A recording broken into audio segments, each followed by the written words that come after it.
Welcome to ATP Customs.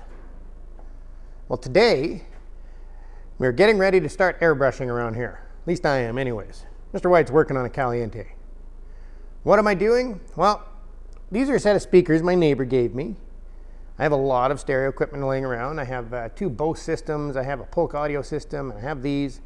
I had a bit of a stereo obsession when I worked at A&B Sound and Beam Riders, so everything I own, of course, has car audio in it. Everything's got to have subs and amps. Home systems everywhere. Every room always had home systems. And now I don't really use the home systems anymore. So we might as well start cutting them up. These are a set of Wharfdales, which I've never heard of. They are from the late 70s, early 80s. And my next door neighbor gave them to me because he couldn't sell them online. Nobody wanted them.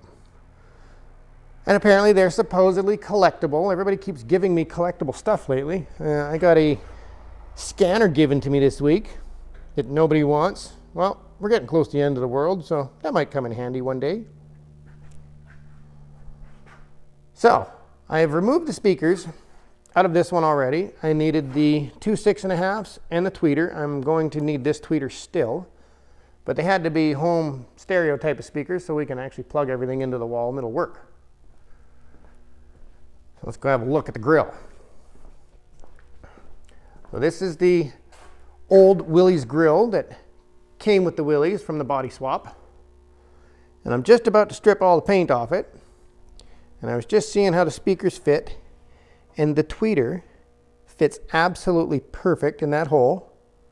Will not be hard to mount at all.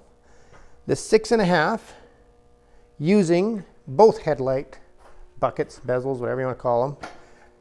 So it has the inner bucket that sits in here, and the inner one is the perfect size for the speaker, but the magnet hits that and it will not sit in there. So you either got to cut out this or just get rid of it completely and make a whole new plate on the blue one here just to mount it.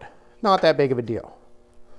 And the cool thing is, I haven't tried it yet, but it looks like the factory headlight ring that sits around here probably comes up to about that height. I think it will actually mount perfectly, so it looks like factory headlight rings. We can have some type of LED lighting with our ATP Customs logo behind the grill somehow. I haven't even got to that part of the design yet. I'm just puttering, preparing, and fitting. And then we're going to do flames on this thing. I always wanted to learn how to paint flames, and so I'm going to do it on this thing. So we're going to have flames going all up through here. I bought a whole bunch of stencils. So I have flame stencils. I got all sorts of cool stuff for it. I got a couple airbrushes, a $400 one that I've never tried. It's time I learn how to use it. And it seems to be collectible week. This old piece of junk Kemper Snowboard that I dragged out of the 65 Suburban before I went to the garbage dump. Turns out that someone painted this black with a roller. You can see all the edges are, it's not in good shape. This thing's junk. Yeah, it's pretty ugly.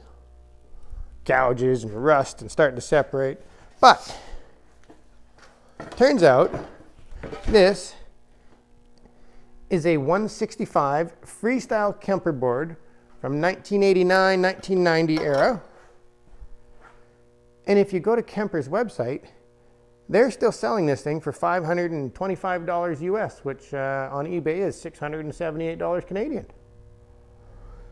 So that's what was underneath all the black paint that I sanded off. That was a little Sprite sticker I just peeled off. Still have to clean that off and sand it. But is it worth restoring when it's in such horrific condition? I don't think so. I don't think it is. But on the other hand, 20 years down the road, maybe it will be. So I think I'm going to clear coat this thing. We'll have the bottom all restored, all the gouges and everything filled in. Try and get this thing back to as nice as we possibly can. And clear coat it and protect this before I airbrush it. Then if somebody actually wants to take whatever I do off the when I'm done airbrushing, so be it. But that's pretty cool. I found a collectible snowboard underneath that crappy old black paint. I just don't think it's in good enough condition to restore. It is really ugly everywhere. Starting to separate on both sides. So I have a really cool pattern. I'm going to pop up the motivation for what I want to do on this snowboard right now. It is motivated by a snake.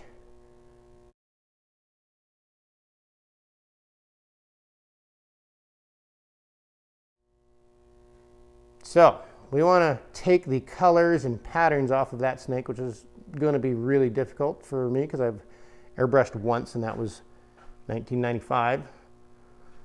And I can't say it turned out great, but I don't care. I want to try it again. I have a friend of mine who does airbrushing. I've seen him do it. It's very motivating. I want to try it myself. Now I have designed a complete layout of the snake's belly all through here. So the entire board will look like the snake's belly. There's going to be multiple sets of flames running down. I have some carbon fiber inserts I want to try for airbrushing, so it'll give you a carbon fiber effect. So there's going to be a few different styles of flames running down the sides, and I got a few ideas that I want to throw at this. I'm very excited. We'll see how it goes. This will be my January thing that I do on the side. Let's make some wall art, stereo for my garage, and a very cool snake pattern snowboard to hang there too. And if that all goes well, I'll be ready to build my cool bench seat that I want to build using a pair of fenders from a 49 Chevy. I got a bench seat out of a Suburban, got a full Bose system to donate to it. So we want to make our own little home theater setup too. Just because I like building stuff and painting, and I love doodling, and airbrushing seems to go hand in hand with it. So let's try it out. So thank you for watching, and I hope you subscribe.